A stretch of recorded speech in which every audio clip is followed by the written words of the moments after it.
Hello everyone, welcome to this webinar as part of our series on Horizon Europe. So my name is Letitia Gordon. I'm the Policy Advisor for Global Research and Innovation and Responsible Internationalisation at Universities UK International. Thank you all for coming along. Before we get started, I just want to flag that this meeting will be recorded. So you can also use the chat function to ask questions, and we will be having a dedicated Q&A session at the end. So today we'll be hearing from a range of speakers. To kick off, we have Kathy Alexander, Deputy Director at the UK Department for Science, Innovation and Technology, who will give a high-level overview of the government's plans to boost participation in Horizon Europe, as well as an update on the guarantee. We will then hear from John Brooks, who's the EU advisor at the UK Research Office in Brussels, who will talk about UKRO's priorities. And finally, I will hand over to James McLaughlin, Regional Director for Europe at the UK Science and Innovation Network, who will be leading the Q&A session. So let's begin. Following the UK's association to Horizon Europe, we wanted to convene our membership and organisations from the sector to discuss what this means in practice for the UK and to explore current plans to boost participation. Next slide, please. On the 7th of September 2023, the UK and EU announced that a deal had been reached for the UK to become an associated country in the Horizon Europe and Copernicus programmes. The UK officially rejoined Horizon Europe on the 1st of January 2024 and will be participating as a fully associated member for the remaining life of the programme until 2027. This means UK applicants are eligible to apply to Horizon Europe calls now and in the future. The government strongly encourages researchers to do so. As set out in the UK-EU joint statement on the 7th of September, all calls within the Horizon Europe work programme from 2024 onwards and beyond will be funded by the UK's association to Horizon Europe. The UK government Horizon Europe guarantee was extended to cover all remaining Horizon Europe grant calls that are funded under work programme 2023, irrespective of the call closing or grant signature date. I'm now going to hand over to Kathy Alexander, who is going to give the UK government's perspective on Horizon Europe Association and discuss their sort of priorities and plans. Thank you very much, Letitia, and good morning, everybody. I hope you can all hear me okay. So as Letitia said, I'm Kathy Alexander. I'm Deputy Director for Research, Talent and European Programmes in the Department for Science, Innovation and Technology. And it was my team that was responsible for working with a cross-government team to renegotiate our association to Horizon. As Letitia has said, we officially joined. That deal went live from the 1st of January 2024.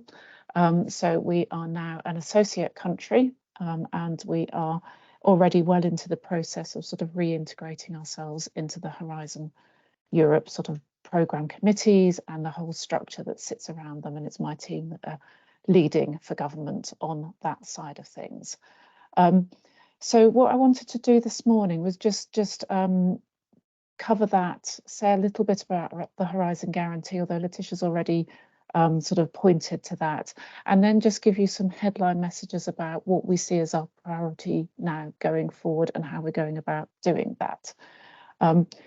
So our association from the 1st of January means that UK researchers and businesses can apply to all Horizon Europe calls for work programme 2024 onwards, right the way through to the end of this the Horizon Europe programme. So that takes us, as Letitia said, up to and including 2027.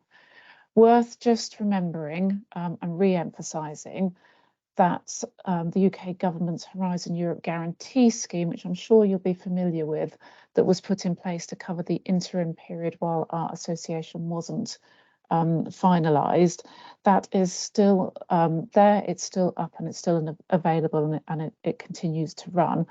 That covers both work programme 2023 but also the previous 2 years as well. And I think it's just worth emphasising that, because some of the calls under Work Programme 2023 haven't yet quite closed. There's some that are still live at the beginning now. So if you have applied under any of the Work Programme 23 calls, and then your application is assessed and is successful, you will still be eligible for the UK guarantee. That is still live. The existing mechanisms exist, and you can apply for and receive your funding through that, and that's through UKRI that administer that on behalf of the UK government. So just don't forget that support continues to be available, so there is no gap in coverage. But what we really want to talk about is our membership of Horizon 2024 work programme and onwards. Obviously, it's excellent news for the UK. We think it's a really, really good position for us to be back in Horizon Europe and to be there and be a really influential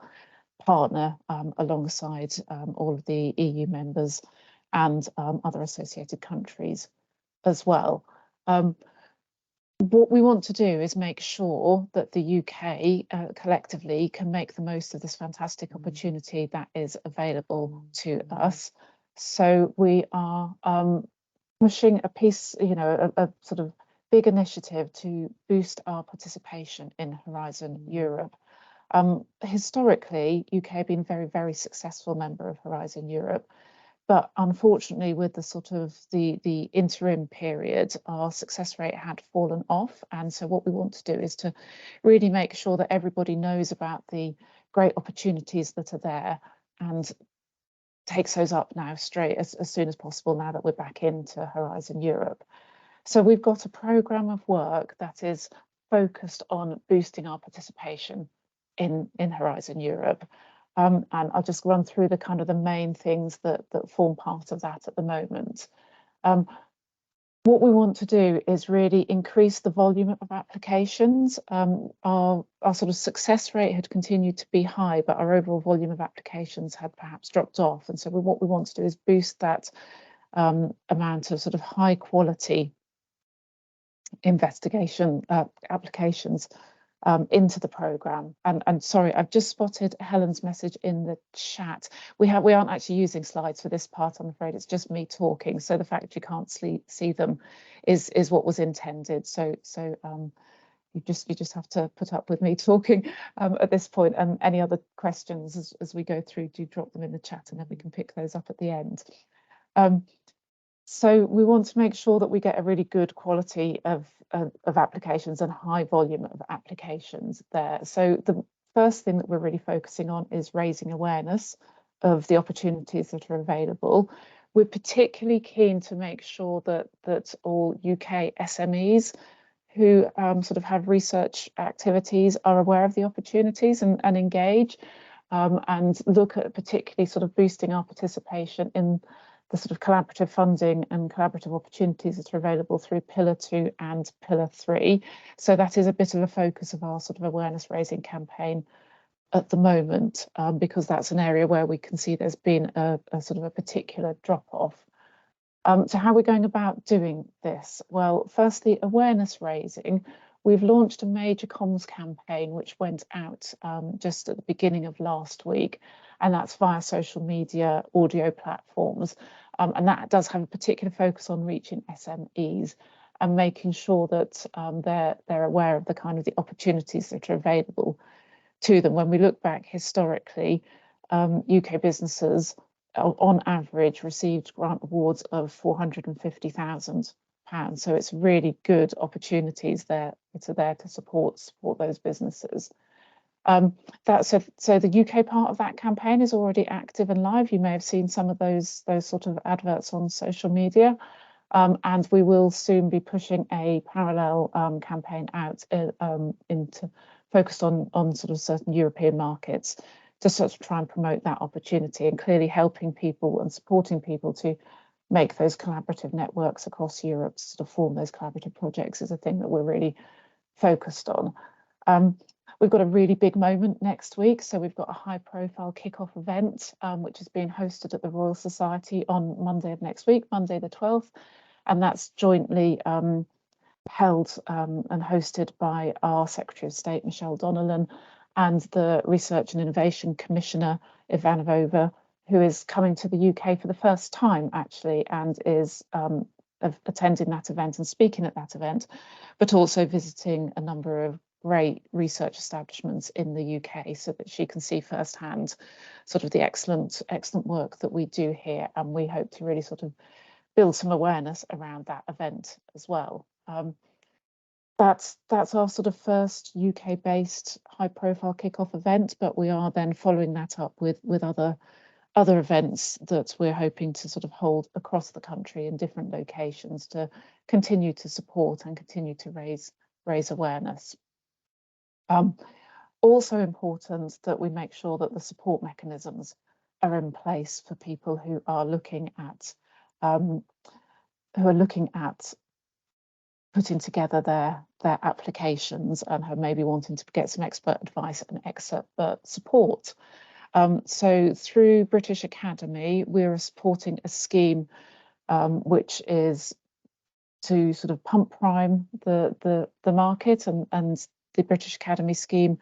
Their initial round was open and closed in January. They have reopened that for another sort of short period of time, so that closes fairly soon in mid-February, and that provides an opportunity for people who are working on their proposals to put in a bid to receive support of awards up to £10,000, which will help them then with refining and developing their proposals further. So do look at the British Academy website for that, and that's a scheme that British Academy are delivering, but in collaboration with the 3 other national academies.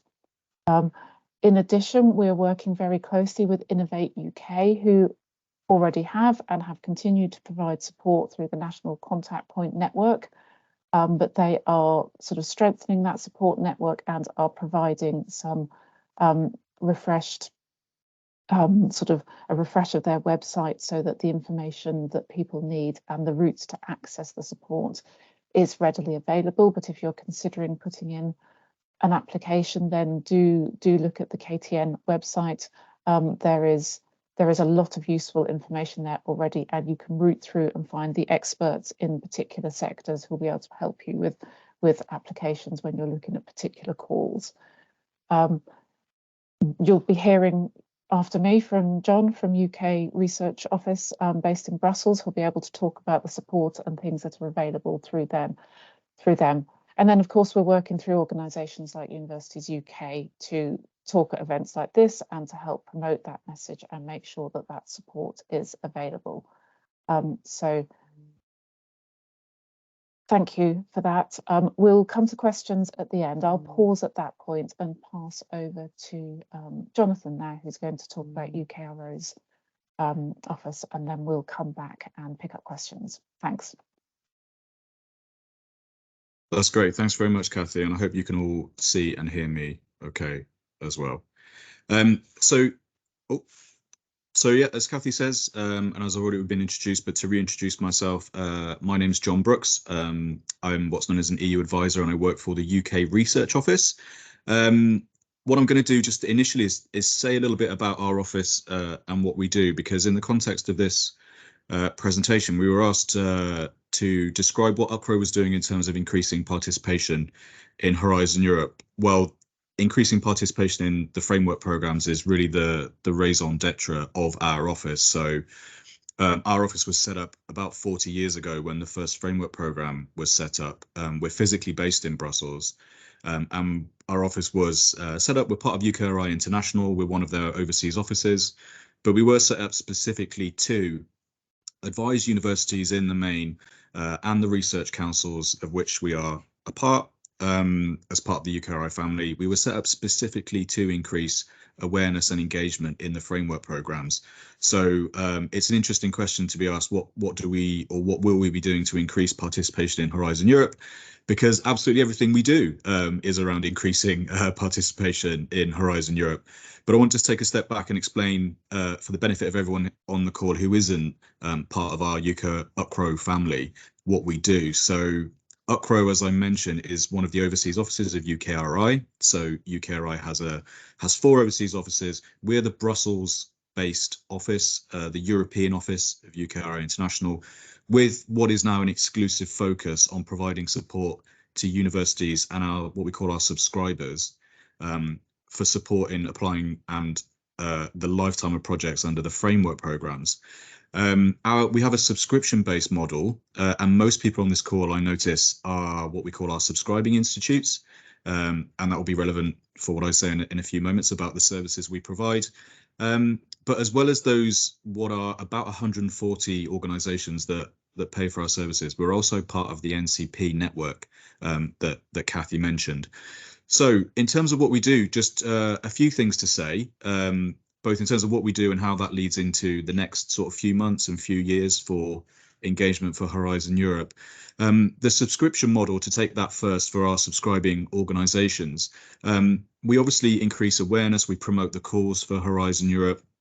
But one thing that we do and will continue to do whilst we're based in Brussels is gather intelligence regarding the development of Horizon Europe and communicate that to the subscribers through our UUKi website. So one thing that I would task you to do if you're on this call is to find out whether you're part of a subscribing organisation, and if you are, to try and sign up to our what we call our portal. It's our website, and although we put a lot of information out there about the calls, about the opportunities that are available, the one crucial thing that we'll do, which is perhaps a little bit slightly different to the other NCPs and the role of DSIT as well, is that we'll also provide support through the application process and through the project management process as well. So we will take part in many of the different events that are taking place, certainly the event at the Academy next week that Kathy's mentioned.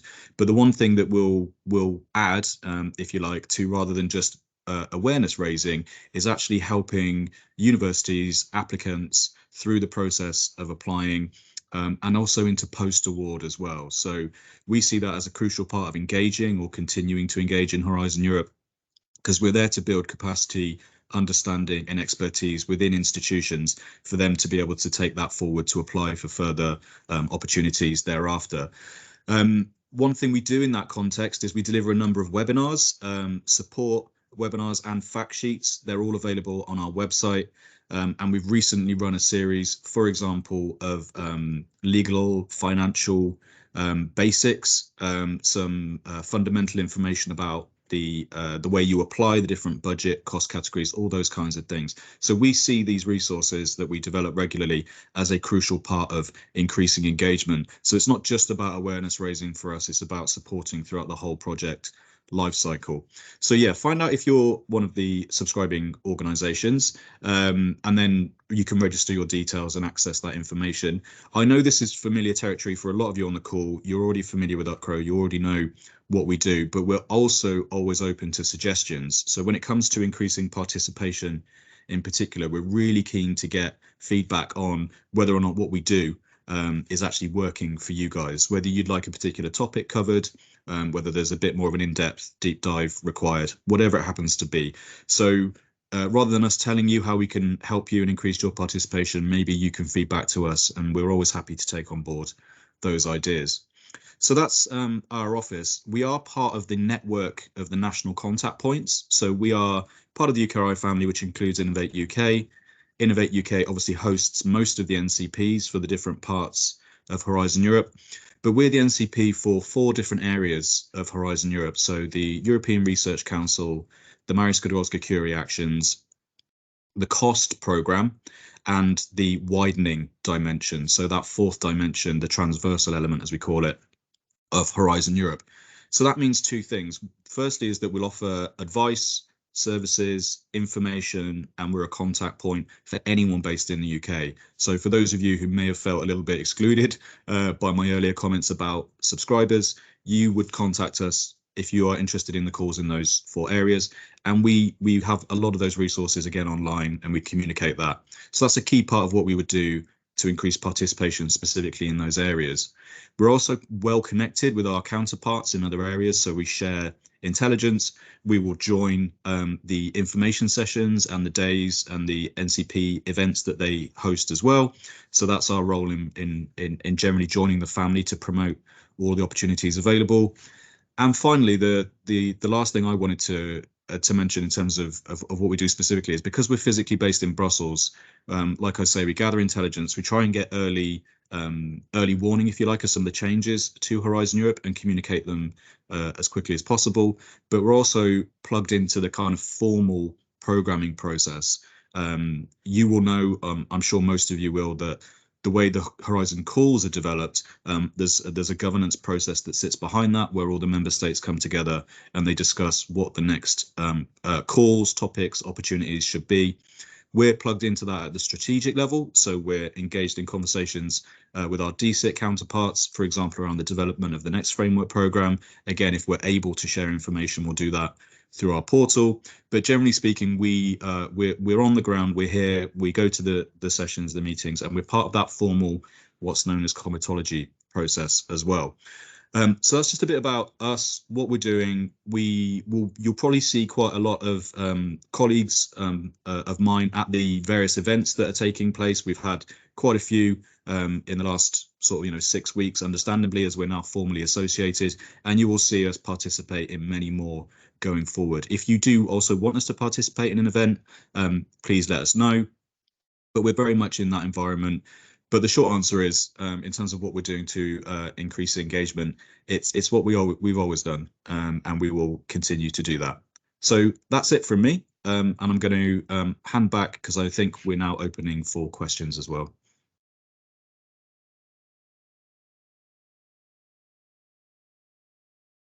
Yeah, thank you very much, Jonathan, and hi everyone. I'm James McLaughlin. I'm the Regional Director of the UK Government's Science and Innovation Network. So I lead a network of science and innovation officers across Europe. I'm based in Berlin, but the team is spread out across quite a few of the different member states. And on Horizon, we've been very much working closely with DSIT, with UKRI, with Universities UK International and others, both in the run-up to the announcement last September, but also going forward. We're here to help connect people and make sure that we've got the right European connections to help deliver our Horizon objectives going forwards and helping to boost our participation rates.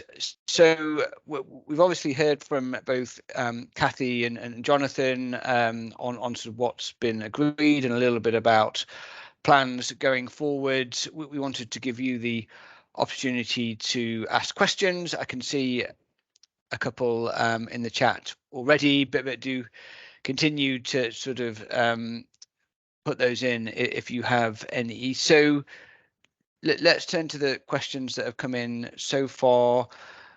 We've got one about the pump priming initiative, and I think a question there about the deadline and commenting that it's perhaps quite short. I don't know, Kathy, if you're able to say a little bit more about the pump priming and where should people go to for information about that, and also I'm not sure if we can say anything about plans for that going forwards as well.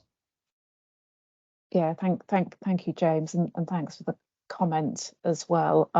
Yeah, so the scheme is available through British Academy. So if you just simply Google British Academy pump priming, first search term that comes up will give you the link. You can take you into it, and you can see the information about the scheme there.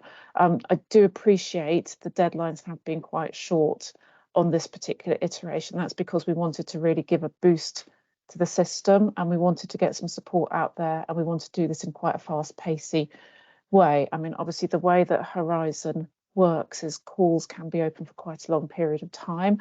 There's quite a long lead in on a lot of these things, and quite a long time before things work through the system and the funding actually gets allocated and comes back to researchers. And so what we wanted to do is try and give it a really big boost and a kickstart in the early stages. So that's why the scheme has been opened, and it has been sort of given quite short deadlines to enable British Academy to sort of quickly get through that process and try and get the support out there quickly into the system.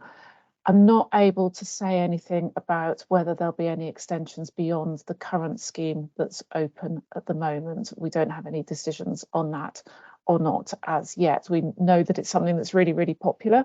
So it is a nice thing. We're really pleased that we've been able to do this element of it, but we can't make any commitments beyond that. So I would say, if you're interested, I know timing is short, I know it's a pressure, but do please have a look, do please try and take up those opportunities that are available, and then keep your eyes open on if there are any future opportunities. If that doesn't work for you this time, then just worth considering what other support mechanisms are available. And then I just point you back to the National Contact Points network, the information that's available on the UKRI through the website that Jonathan mentioned, and the Innovate UK website. And if you scroll back up through the list, you'll see the link to the KTN website is included there. Thanks, James.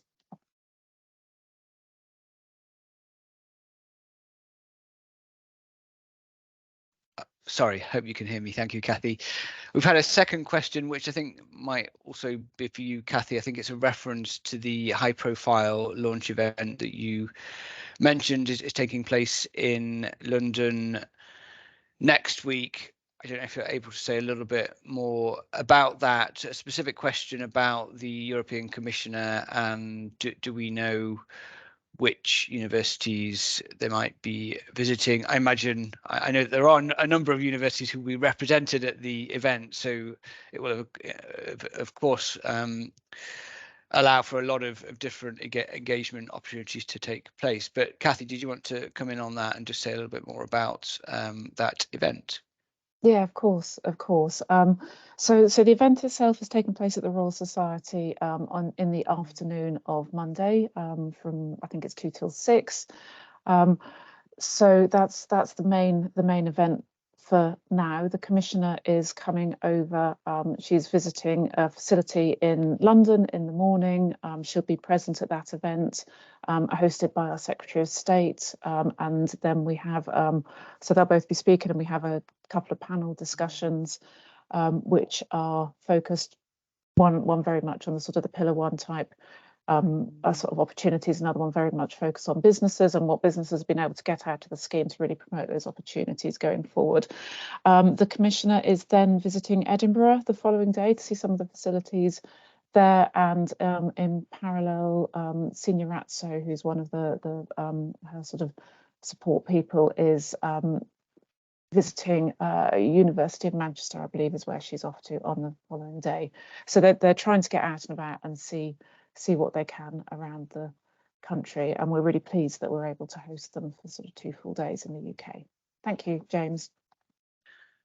Thanks, Kathy, very helpful. And do please put any further questions in the chat. I guess we are getting less on this webinar, partly because hopefully most of you will have already seen the considerable amount of information that is now out there on various websites. And I think Jonathan's helpfully outlined a lot of the support that is available through UKRI, Innovate UK, and the work of his office in Brussels. I mean, perhaps, Jonathan, I could just ask you a practical question on others' behalf around, I mean, if people do have a specific query about how to put in a good application, or they're perhaps wondering, I'd like to make a connection in Europe but not quite sure how, where should people go to? Is it your website? Is it Innovate UK? What would you recommend on that front?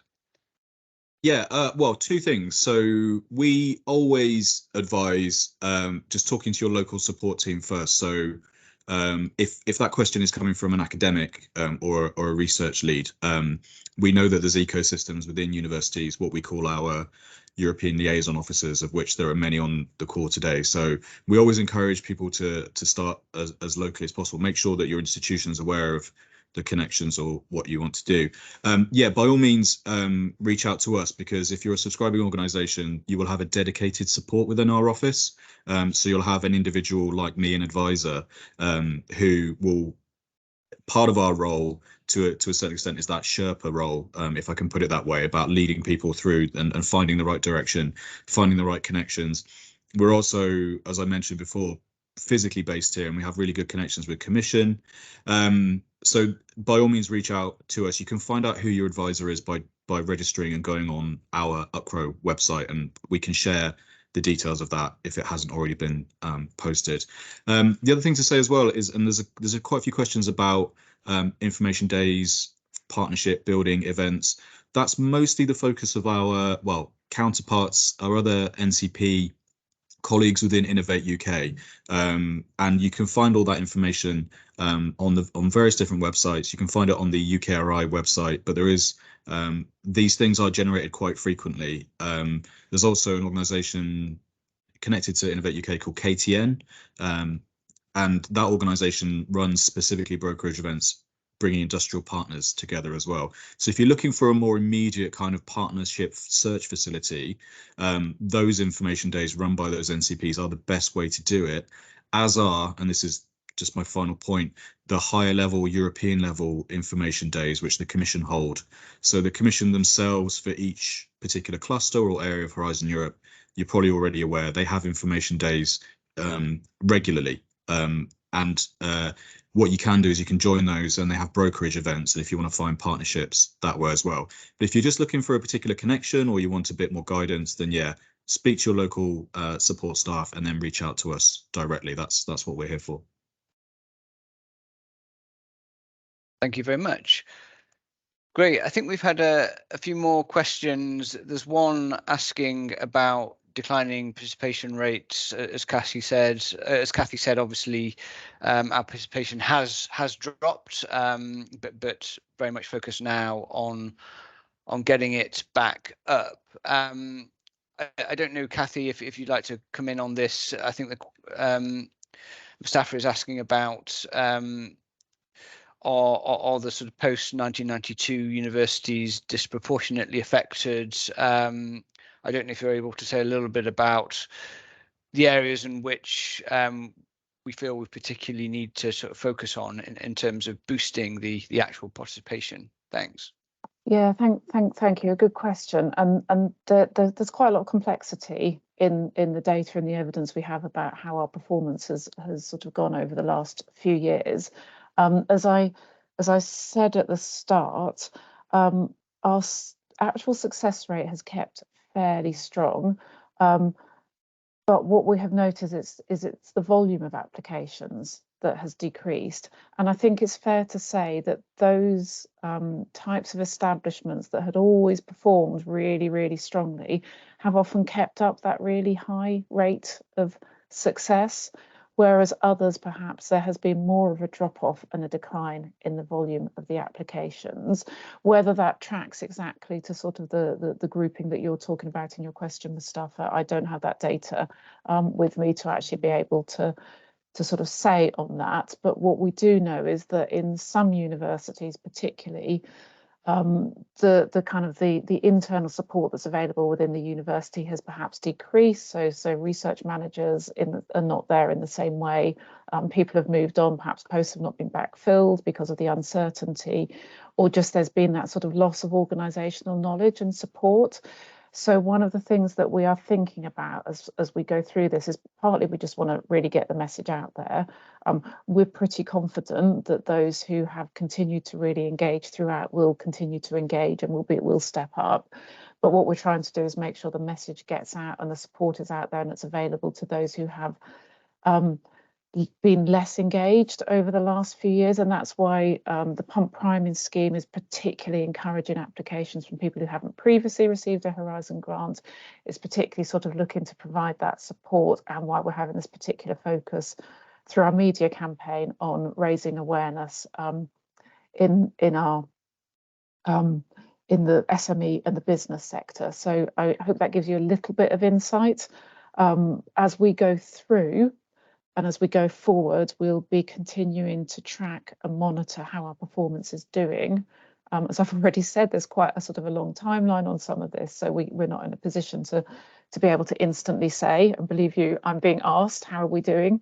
And I'm having to remind people that we need to be patient and just sort of continue to monitor. But we will be monitoring as we go through, and that will then give us further insights to see where we think actually things are coming back really strongly, and maybe some areas where we want to make sure that we continue to provide targeted support. So I think as we go forward, our approach will get more targeted as things progress and we have more insight into how we're actually performing. Thanks, James. Hopefully that's something of a helpful answer. Great, thank you very much. We've had a couple of questions that I think are a little bit more technical. So John, I don't know if these would be for you to pick up. The first is around costs and what costs are covered for researchers as part of Horizon. Is it at FEC? So I'm not quite sure what that acronym stands for, but you may be able to help explain that. And then a second question around, are social science-based networks encouraged through cost actions? I don't know if I could turn to you for those two questions. Thanks. Yeah, of course. Yeah, no problem. Yeah, they are sufficiently technical, but not too technical for me to be able to cope with. So the first question, FEC, I assume that means full economic costing. An individual concerned can tell me if that's not the case.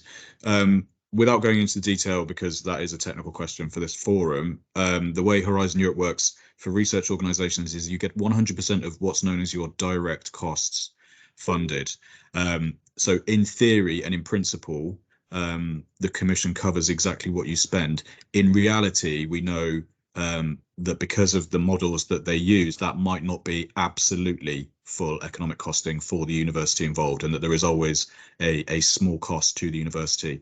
But in theory, at least, the principle is the basis upon which Horizon Europe works is that you get 100% of what we call your direct costs. Your overheads, there is a standard formula, you get 25% of those. Well, 25% of your direct costs, you get those on top for your overheads. Any specific technical query like that, it's best to either reach out to ourselves, find out who your advisor is, or to one of the NCPs. Cost, I believe the question was around social sciences, was that right? Or and whether there are any restrictions. Cost networks are open to any area of research. There are hundreds of cost actions already out there. If you go onto the cost website, you can find them all listed. But cost is not limited to any particular area of research whatsoever. And so social sciences does very well. It's encouraged. So no, there's no barriers when it comes to cost in that regard. Thank you very much. I'm just checking for further questions here. We've had one about the comms campaign that you mentioned, Kathy, and asking whether if we can say a bit more about that, and does it apply to European countries as well, and if so, which ones? I think I'm right in saying that this is both a sort of domestic campaign, but with a European focus as well. But would you like to come in on that, Kathy?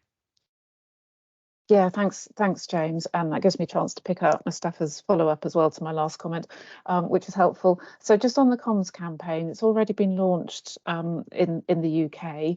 And so it's been done through social media and sort of audio adverts and things like that. So I hope you may have seen some of those campaign materials. There's some quite nice graphics and things there which really just try and promote the benefit that you can get, the types of awards and the sort of range of different sectors that those people have been successful in receiving awards on, just to kind of, get people to sort of engage and think about it.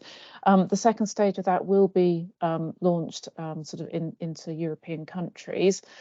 So we're engaging sort of with a wide range of the countries and sort of the missions to make that happen, but I don't have the information on specific target markets that I'm able to share at this point.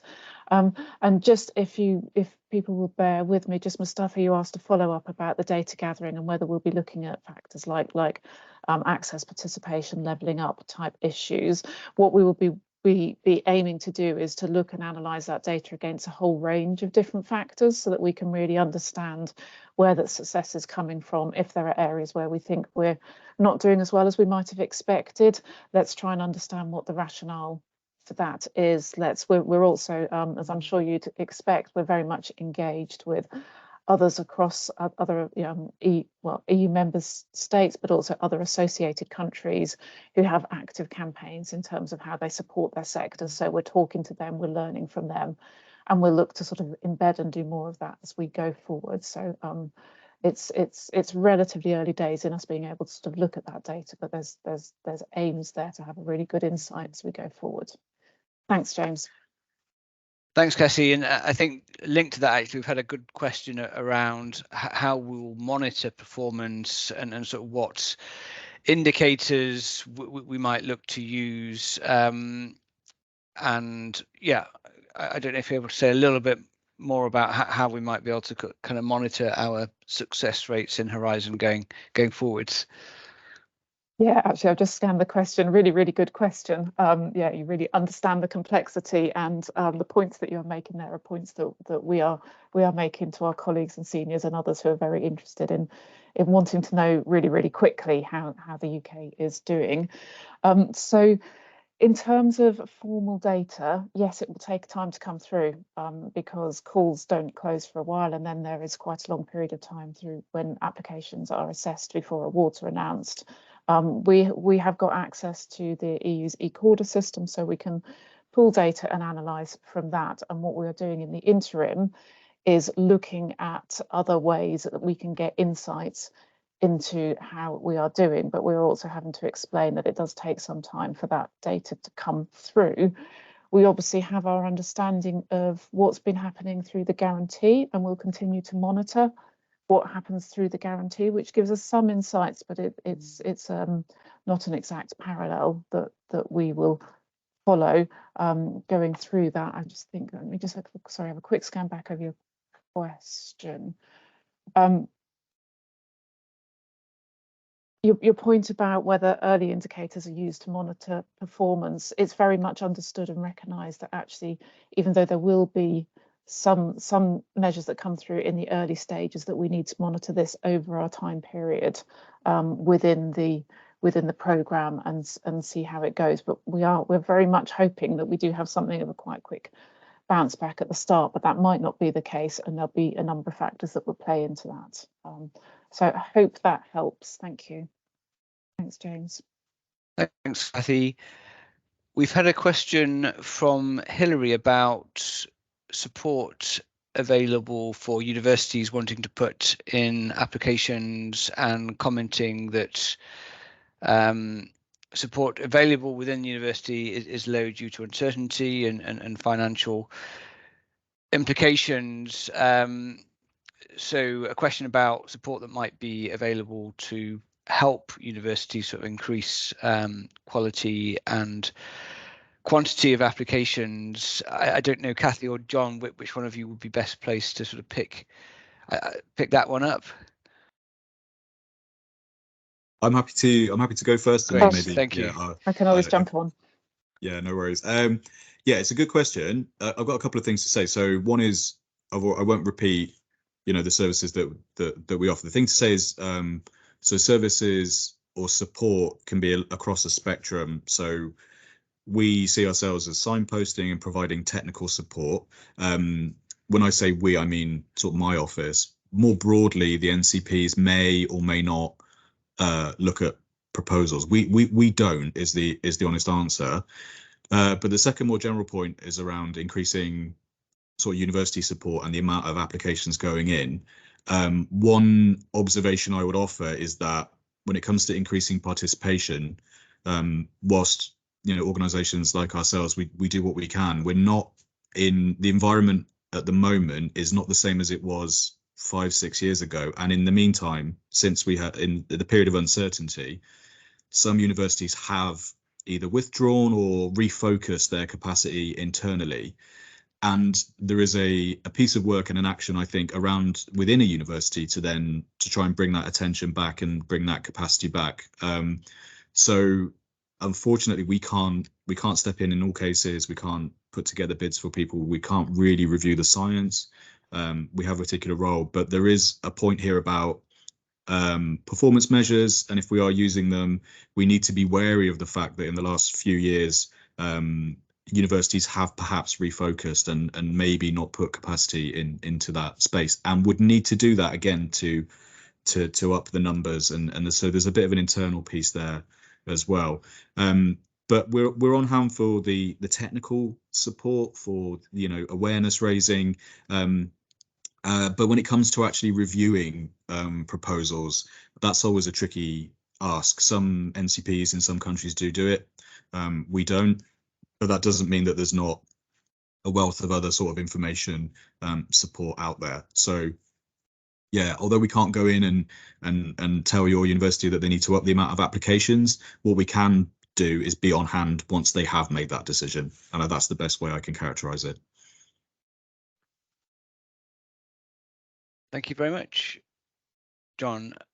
We've had, just to go through a few more questions, there's one here which I'm not sure if we can answer this one now, but if not, we could maybe look to come back to you. But it's about the new skilled worker visa requirements in relation to postdoc researchers, and the link there with the government's drive to increase our participation within Horizon, and commenting that there's obviously a cost there associated with putting in applications.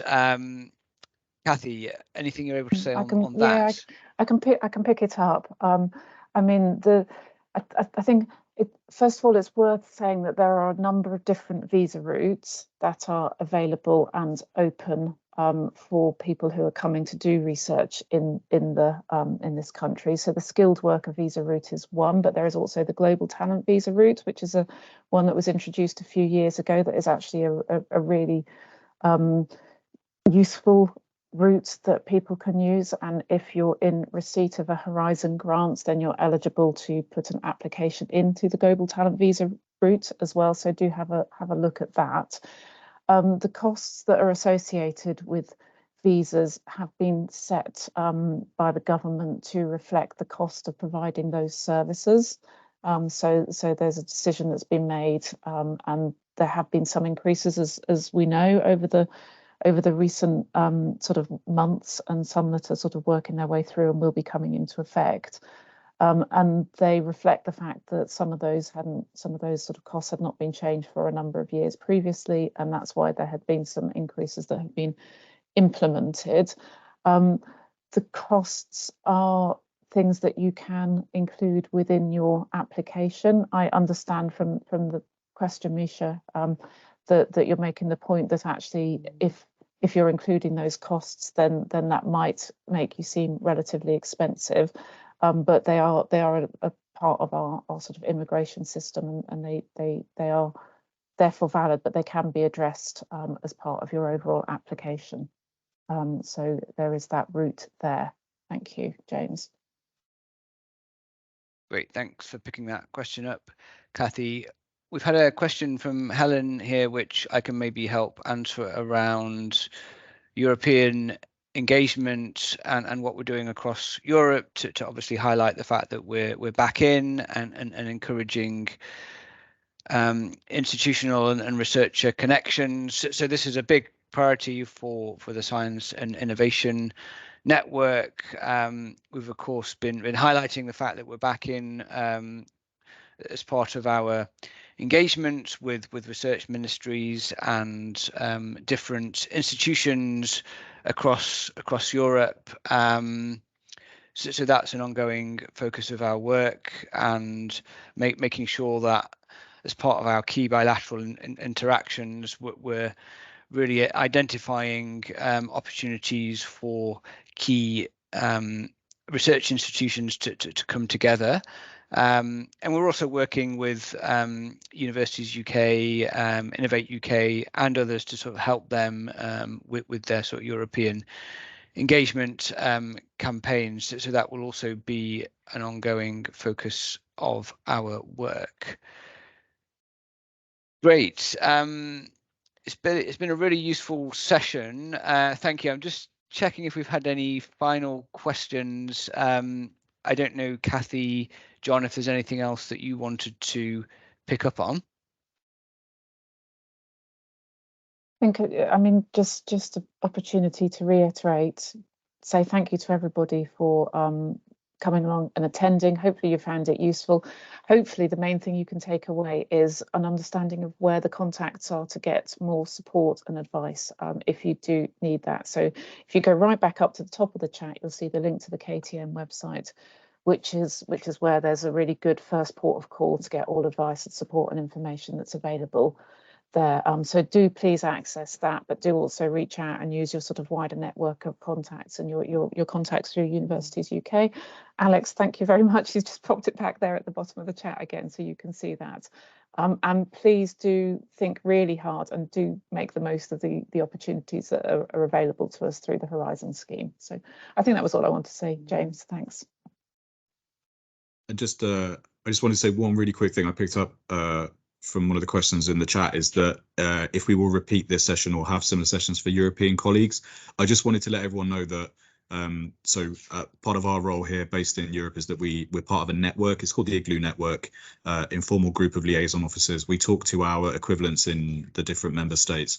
So we're engaged constantly in discussions with them, raising awareness of the UK association, what it means and all the practicalities around that. But other than that, just to add my thanks very much to UUKi for your continued support. Thank you very much to DSIT for being so open and communicative. And yeah, thanks for having us along for the session. Great. Well, thank you also from me, and do reach out if there are further questions, and we'll also have a think about how best to continue these sessions going forwards. I think it's very useful for us to kind of hear your feedback and hopefully useful for you too, for us to sort of share ongoing plans and support that is available. So thank you again, and hopefully we'll see you all again soon. Have a great rest of the day. Thank you. Thanks, everyone. Thanks all. Bye.